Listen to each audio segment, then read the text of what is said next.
Good morning, boys and girls. This is Miss Coleman. I'm back today talking about the writing rubric. You should have a copy of this writing rubric in your binder. We went over this several times throughout the year. Today I'm going to review and go over it again. As you know, the writing rubric is worth 12 points altogether in your writing. They are divided into 4 different components. So today we are going to look at those 4 components. Here is a picture of the rubric that you should have in your notebook. If you will look at the first grid, you will see development of ideas, and it is worth 4 points. That's where you really get your bang for your buck, is in development of ideas and writing organization. Those are 2 that we really want to focus on. In development of ideas, you want to show that you understand what the prompt is asking and that you can answer the prompt in its entirety. Your ideas need to be fully developed and you must stay on topic. Going over to the writing organization, you must introduce your topic.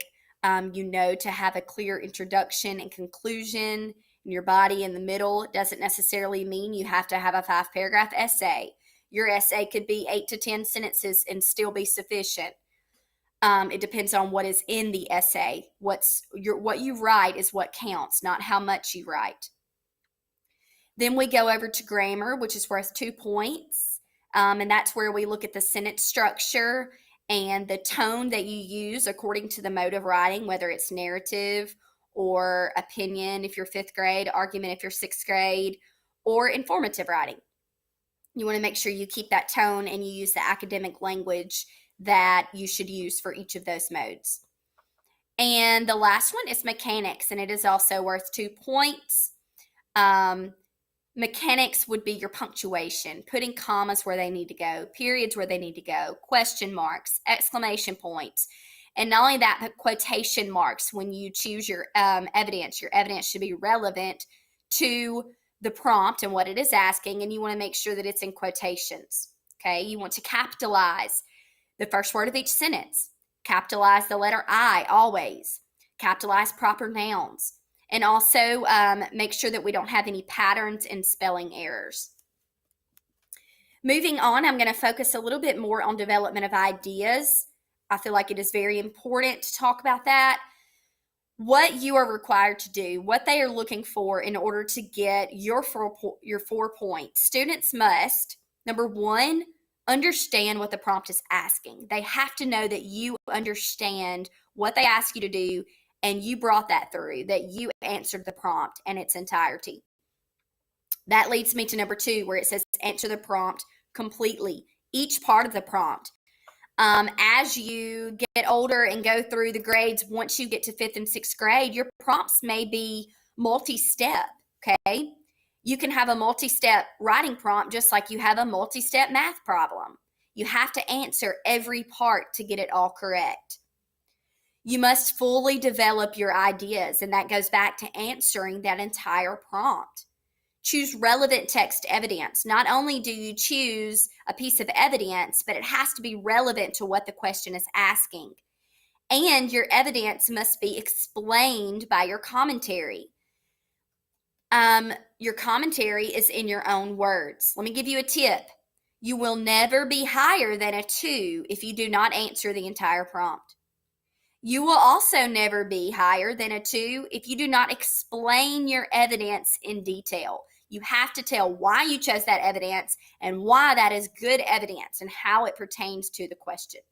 That is how you get your 4 points in development of ideas. Moving on to organization, which is also a very important component. You must introduce your topic clearly. You need an introduction sentence. You get your introduction sentence from that prompt. You can use your prompt to make that introduction sentence. Also, there needs to be evidence of planning. Okay, you need to show that you know what you're talking about. You have a logical order and a flow in your essay.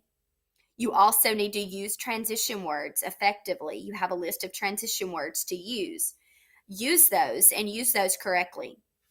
You also need a conclusion at the end. So you want to make sure you have a clear introduction, a clear body, and a clear conclusion to get your 4 points added in with some transition words and some evidence of planning. For grammar, you watched a video, or hopefully you will watch a video on sentence structure. It is very important to vary your sentence structure when you write. You must have compound sentences in there, complex sentences in there. By the time you get to 6th grade, you should be doing compound complex sentences in your writing.